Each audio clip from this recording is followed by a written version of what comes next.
Now we need to address the million-dollar question. Why should we come here? Why incarnate? If, as we stated before, that we as the Spirit start from a place of perfect oneness in God, why did we incarnate at all? What's the point of entering the dual worlds of illusion, suffering and facing all these worldly troubles?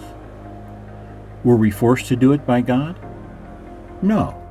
The first gift from God to all spirit beings is free will, which means that it's both God's will and our own free will as spirit beings to incarnate.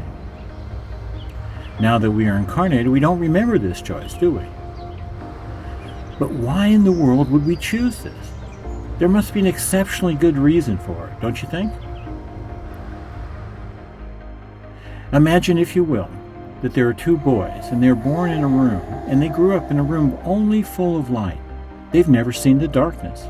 They grow and grow, and then when they're about 12 years old, you ask them, "What's the light?" What can they say? They don't know anything but the light. But if you would take one of those boys outside and show him the night sky, and then bring him back in and again ask him, "What's light?" Now he knows something because he's seen the darkness. Now he has something to compare the light with, and by this comparison he understands better. Well, that is the prodigal son.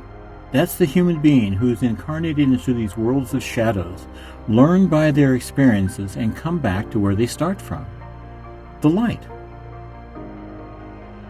Now the prodigal son comes back enriched by his experiences and understands the fullness of God in both conditions, the dual worlds of existence and the non-dual realm of beingness. He knows better now than the archangels, who never experienced the shadows. Archangels understand it theoretically, but not experientially. It's like an architect that builds a building but has never built that building himself. And this is another way to understand this point of why incarnating. It's one thing to design a big building on paper. In one day of designing, you can make a crew of many, many people work for several years by just what you draw on that paper. But until you go out into the world and try to build that building you drew, you only have a theoretical idea of this building. And it's similar with the archangels, who understand duality theoretically, but they've never experienced it. They know about it, but they do not feel it like we do.